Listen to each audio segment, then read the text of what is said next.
Hey, what's up everybody? Welcome to Car Question. As you can see, I'm in a real tight cockpit today. We're riding the new Toyota Supra, and boy am I happy because this vehicle has a lot of history. It's a mythical car. My first experience at driving this car was Need for Speed Special Edition.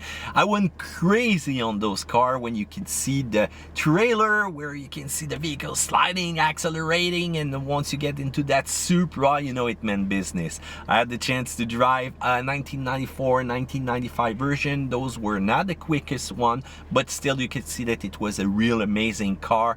No wonder that a lot of people turns them into beasts of power. Incredible reliability, incredible performance. This car was a real classic. And also it's no wonder that Fast and Furious simply used the Toyota Supra, the Targa, to be the star of that movie, and still that Supra sold for a lot of money at the auction. It was incredible to see how much people are so hype about a Supra. You tell the name to anybody of any generation and they know exactly what it is. There's not a lot of cars that could achieve that. And by the way, Supra is derived from the Latin prefix meaning above, to surpass or go beyond. And even in the past it would be called the Toyota Silica Supra. Toyota had an awesome history of performance with those cars. And now the big question, because that new generation is a partnership between BMW and Toyota. As soon as you open the door you can read that, and oh, this hurt me so much. And this is the same thing also about the Targa version. I would have hoped that Toyota would have went this way. But first, the big difference between the two is that the Z is convertible and the Supra has a fixed roof. It's much better for rigidity though. And also you ask us, is there any place to make some modification inside that engine bay? It's really cramped. And you know, at 70 grand, this is a lot more money than it used to be in the past for a no-school Supra. It's really fast and I don't really feel the need for modification. It's gonna cost a lot of money to maintain over time, and the kids today probably don't have that money to spend in such a brand new car at this start price. And also adding all sort of goodie, all sort of extra. Sorry guys, but I'm not really into modification of one of those today. Maybe later, maybe in 10 years, we're gonna have to see that over time. Look at the exterior. We've got an A91 CF package, which is, by the way, sold out. This was coming in limited edition. You could really see the difference with a regular Supra. A lot of people call that the Tupperware plastic in the rear. The spoiler is gonna remove you a lot of visibility though, but next thing you know, it's looking good, aggressive with those black 19 inches wheel. You've got the interior, which is leather and faux suede seat with some blue stitching, and you've got that special key glove of Toyota. It's looking kind of special, I could say.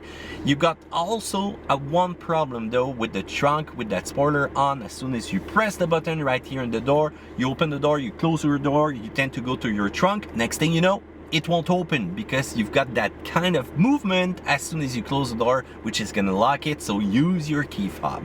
The interior, it's really BMW style. You've got the shifter, you've got the climate control, you've got that 8-inch screen, which is now standard with that kind of BMW multimedia system, and you've got that cluster right there on the side. That big rectangle is always black. They should have put something there which is related to performance. You've got those seats that are ultra comfortable. You've got that minimalist interior. Everything is easy, everything is right there at the reach of your finger. Even more the sports mode and also the launch mode that you can enable to stand this car. So usually I'm feeling really tight. The hard part is to get in and out of the car. I've got enough place for my leg, and if you're gonna do a long trip, those seats are really comfortable. Storage space is accessible right through here, and you've got also little storage area though, not enough for me, and no QI charger. Two engine choice, the 2.0, 255 horsepower, 295 pound-foot of torque. And you've got the 3-liter, which is the engine that I recommend to you. 382 horsepower, 368 pound-foot of torque, amazing power mated to that 8-speed transmission, which is really quick, really fast. You can even switch to manual mode and feel the control. And you've got a rear-wheel drive car with an active rear differential that will accelerate really quickly. Let's talk about the serious performance. 0 to 60 miles per hour in 3.7 seconds at a few tenths of 4 kilometers per hour to 100, and if you want to go to 160, it's going to be in 9.5 seconds. Quarter mile, 12.1 seconds at 117 miles per hour. This car means a business. You've got the skid pad on the 300 foot, which is going to be good for 1.02 Gs. I could not even push this car at its limit with the roads that we have today. There is no tracks around here, but still amazing grip, amazing bite. Even in launch mode, you can see that this car is capable to send you some serious stuff where it will shine on a track, but also it's going to be comfortable in everyday use on a smooth road trip that you want to do. You've got that retuned chassis that Toyota did for the Supra. You've got some lightweight aluminum braces that ties the strut towers to the radiator support to increase the lateral rigidity, and they did a complete revised programming of the electronic power steering, adaptive variable suspension, the vehicle stability control, and that active differential in the rear. What does that mean? Confidence, grip, and also I really love the control that you have with that car that surrounds you also in the cockpit where you are the master of the road. So the Supra is more stable, it's more quick to transition, and it really shows with that upgraded version. You've got different engine choice. The 2.0 will start at $58,000, a little bit more than that.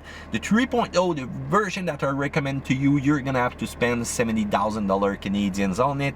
And if you want to add the aesthetic edition of the A91 model, it's gonna be only $1,200. Go for it. It tends to render the Supra more aggressive. There was so many people taking photos of that car when I tried it. I was amazed on how people are going crazy for it.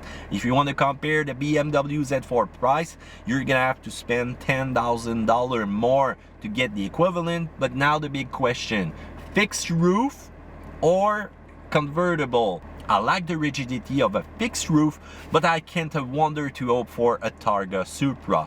Fuel consumption, amazing for such a little car with so many horsepower, 10.6 in the city, 8.0 on the highway, and you're gonna have to use high octane fuel. The minus point though, visibility is not that great when you check those pillars, when you can see also that big blind spot over here, that's not really good. So it's not really easy also to get in or out of the car. My back is always rubbing the side of the seat there. I hope it's not gonna worn so fast over time.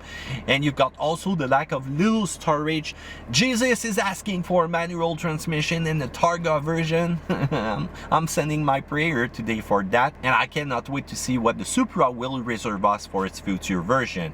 You've got the BMW logo, which is everywhere, that I'm not a fan of, and it's lacking the Eco and Sport Plus setting that you can see in the BMW that will render the car even more aggressive, but not on numbers. The Supra seems to be a little bit faster. On the plus side, the sound, it really makes me think about the older version of Supra. You've got that popcorn which is included with that. It's really fun to drive. The power of the 3.0, the space inside for my legs when I'm driving, how comfortable it can be on the road trip, and how about that lighting in the night, perfect, and choice of configuration is a big plus. Now the big question, is Toyota gonna be reliable with that version of the Supra because it's using a lot of BMW parts?